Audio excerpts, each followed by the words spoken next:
Are you sure? Here's the 30-second lesson on what legends know. Never ask a bride why she's getting married. Don't wear a skirt on a windy day. Deodorant is not a shower. Don't sniff chili flakes. And don't forget, saving is not investing. Legends don't just save, they invest in mutual funds. Mutual fund investments are subject to market risks. Read all scheme-related documents carefully.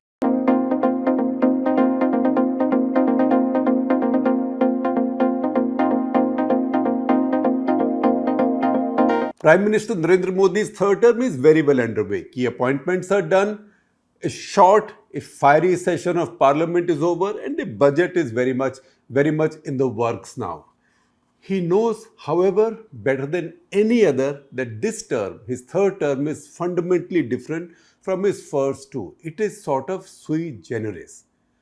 His political training and experience haven't prepared him to run an arrangement like this. The lack of a majority isn't the issue. He has enough at 240, especially as none of his allies can pull down his coalition.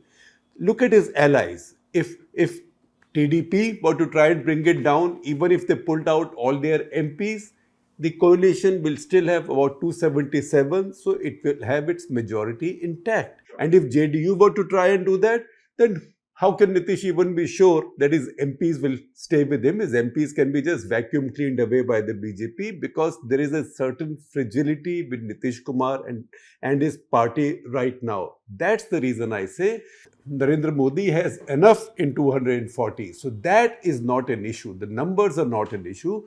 None of the allies can pull down his coalition. That's why he has started as if this was just another normal term.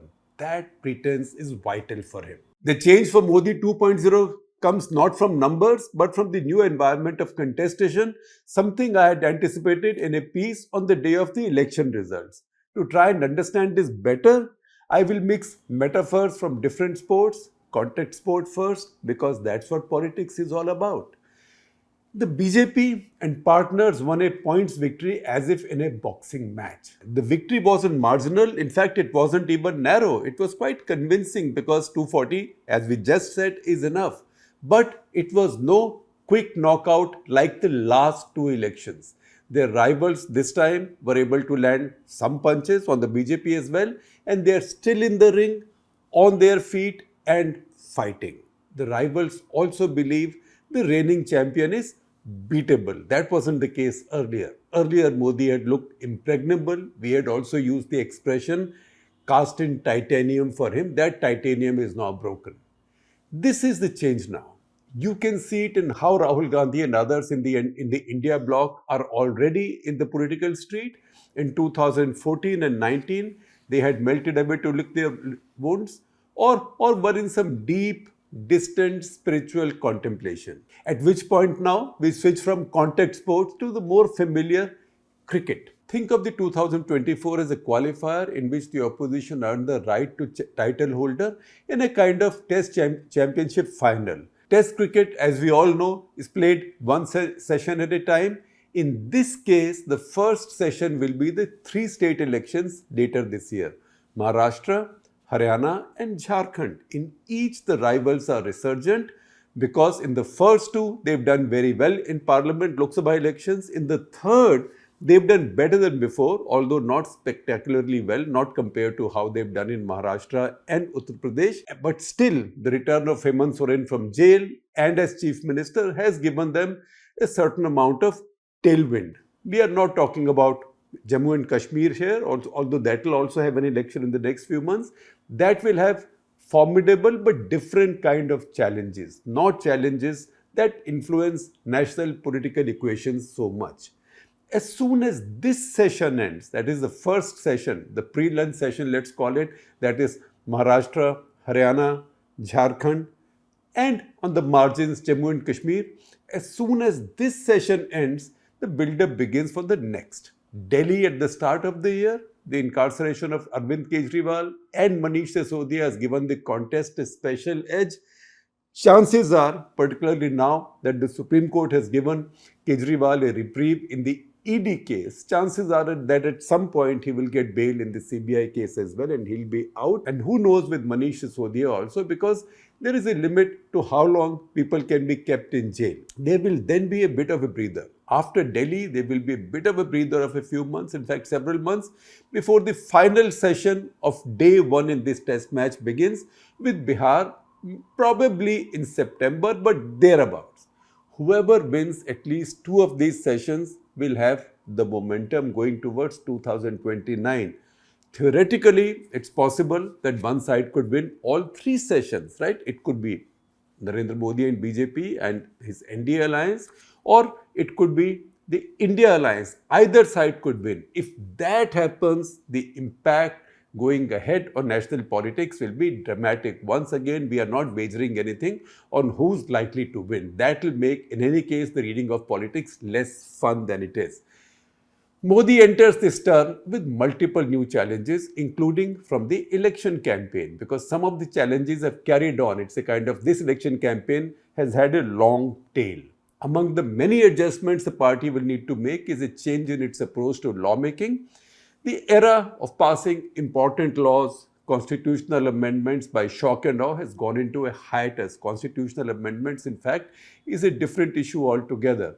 Because now, even when they are justified or needed, they might need to wait. After the 400 par, 400 par caused widespread insecurity about the constitution in a very large section of the population, a very large section of the electorate, the government will be wary of even proposing any amendments for some time, at least for some time, maybe for this entire term, who knows. Of course, if the BJP suddenly starts doing very well in these state elections, in these sessions, maybe this will change. We can't be sure.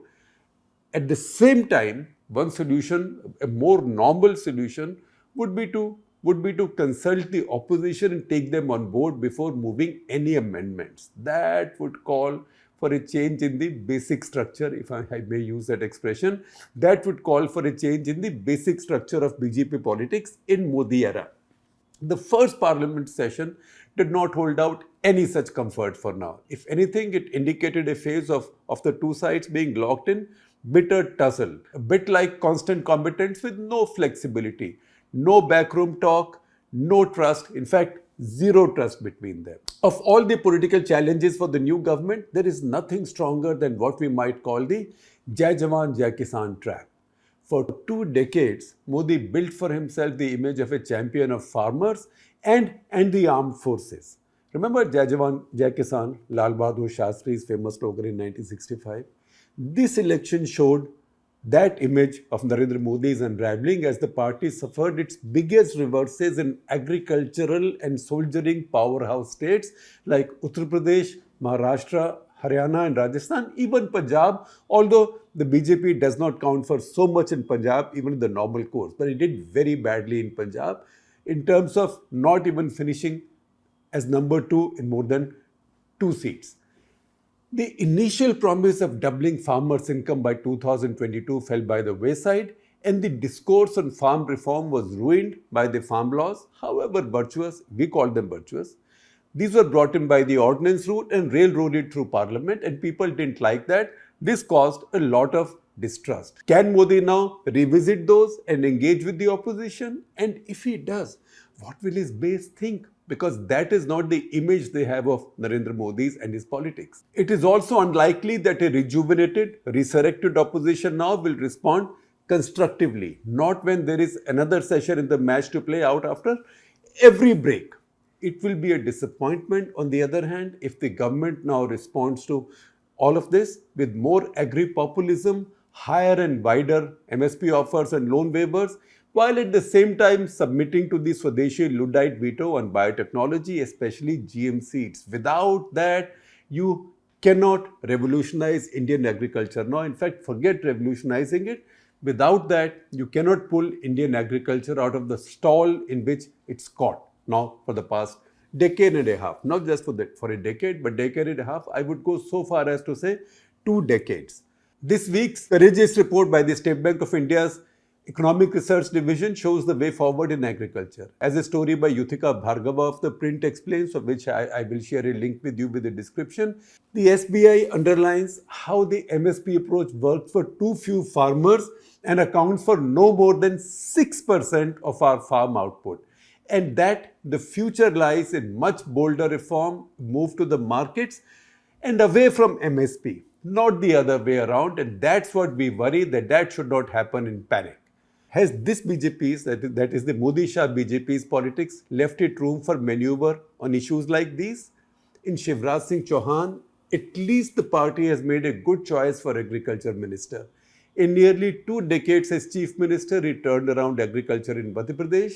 He is also generally seen as affable, conciliatory and politically deft. He is among the last in the BJP to have been molded in the Vajpayee era, Vajpayee school. It will be tough, but a pleasant surprise if he is given a wide enough mandate on this.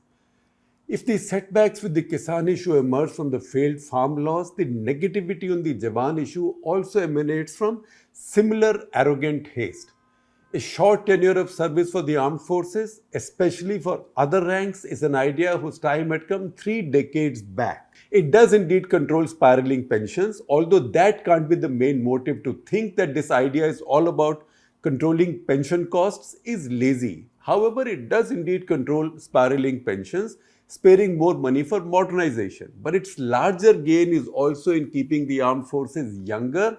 Today's average age is about 33 and it is too old and more in tune with changing technologies. Further, it gives more young Indians the opportunity to serve in armed forces and come out more employable and skilled. Like the farm laws, it is also blighted by a lack of discussion and debate. Much will be changed now with Agnipath. That process is going on. How do you, for example, justify 2 sets of soldiers from the same unit in the same bunker, hit by the same bomb, and their families drawing different compensation? Was it necessary for them to wear 2 different kinds of uniforms, insignias, thereby creating 2 classes in the same unit? There was a ready model available in the Emergency and Short Service Commission officers, ECOs and SSC officers, where everybody was the same while in service, whereas there were different tenures and terminal benefits based on the length of service rendered. A massive change like Agnipath will always bring challenges, but a more patient and all stakeholders approach would have minimized these. The Modi government will need to address these massive challenges now without the total power it got used to, under relentless attack, one session after another. And we know the pitch often deteriorates with time. That's why this third term is nothing like the first 2.